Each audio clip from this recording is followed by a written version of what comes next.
Hey everybody, Jay Super Awesome here. I would like to welcome you all to week number 31 of the TheHORRORman's SlashBack Saturday Challenge.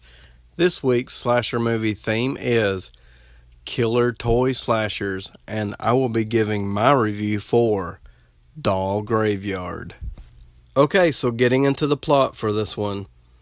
It is 1905 and 12-year-old Sophia plays all by herself in her big, creepy house with 4 handmade dolls as friends. When her abusive father has finally had enough, he forces her to bury them in the backyard. But after she slips and accidentally breaks her neck, her dad buries her right along with the dolls. 100 years later, the Philbrook family moves into the very same house. Guy Philbrook finds the buried dolls while playing in the backyard. Much like Sophia, Guy has no friends and is the constant source of extreme harassment from 2 teenage boys, Tom and Rich. After the 100-year-old decaying dolls are unearthed, Sophia's spirit begins to possess Guy and the dolls are brought back to life. One night, Guy's sister Dee Dee has a party with her best friends Terry and Olivia. After smoking and drinking with the boys, the dolls stand up for Guy once and for all, violently showing the nasty teenage boys who's boss. With no testosterone left to protect them, the girls fight to the death. Okay, so getting into my thoughts for this one. With this week's SlashBack Challenge theme being Killer Toy Slashers, it gave me the perfect opportunity to review something put out by Full Moon.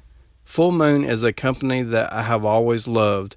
I grew up watching their films, and even to this day, I still really enjoy their movies. With that being said, I do know what I'm getting into when I put one of these movies in to watch.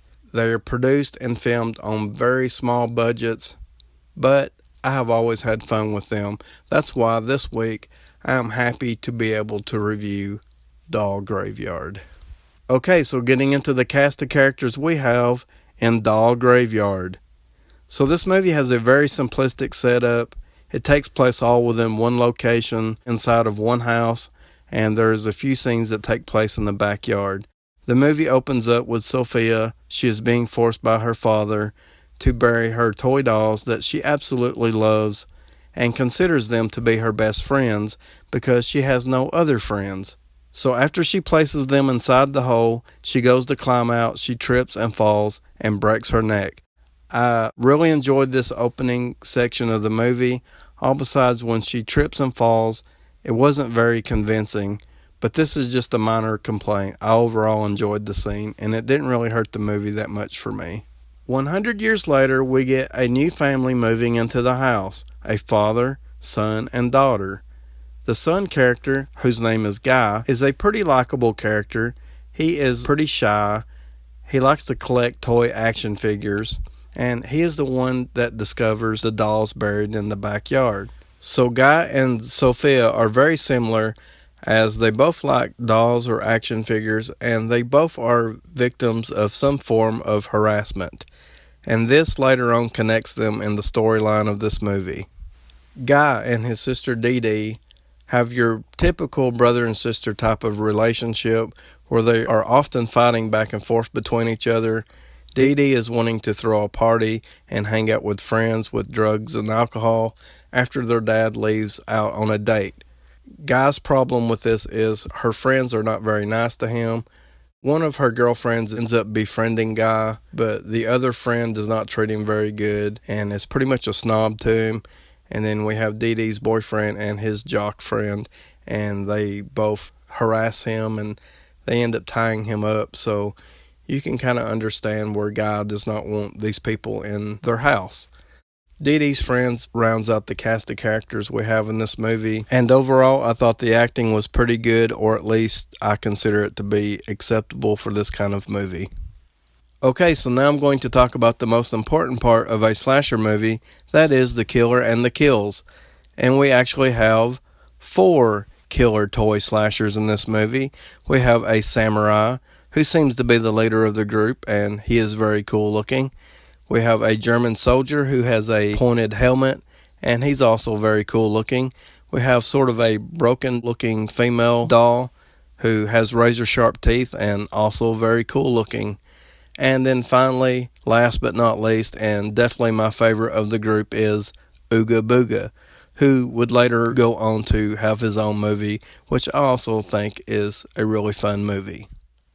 I really liked how at the beginning of the movie the dolls looked more new, and you could tell they were definitely handmade, but then after they are buried, then resurrected 100 years later, they had a different look, and they definitely had more of a decayed look, and I really thought they did a good job with the design of each one of these dolls, and I really enjoyed the simple storyline that they give these characters, with it being pretty much a possession and resurrection storyline.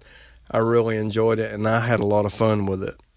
As far as the kills go in the movie, there's not really that many characters, so there's not really that many kills.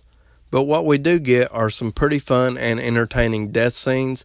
There's quite a bit of blood, but I wouldn't consider this to be a gore fest.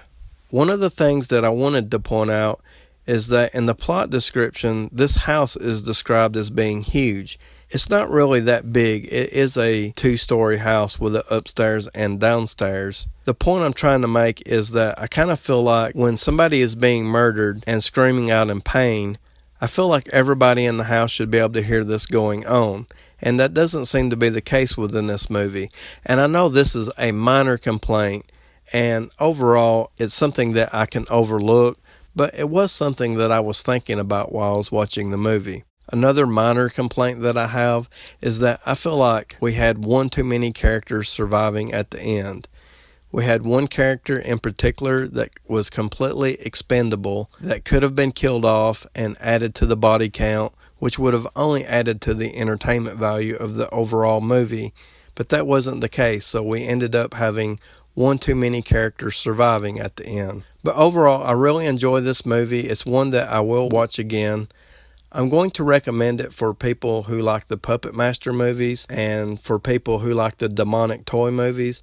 I really think if you are fans of those movies that you can get some entertainment and may enjoy this movie as well. So I'm going to give this one a 6.5 out of 10. Please like, subscribe, comment below. Let me know what you think if you have seen Dog Graveyard, or just let me know what you think about my review. And I would like to thank you all for watching.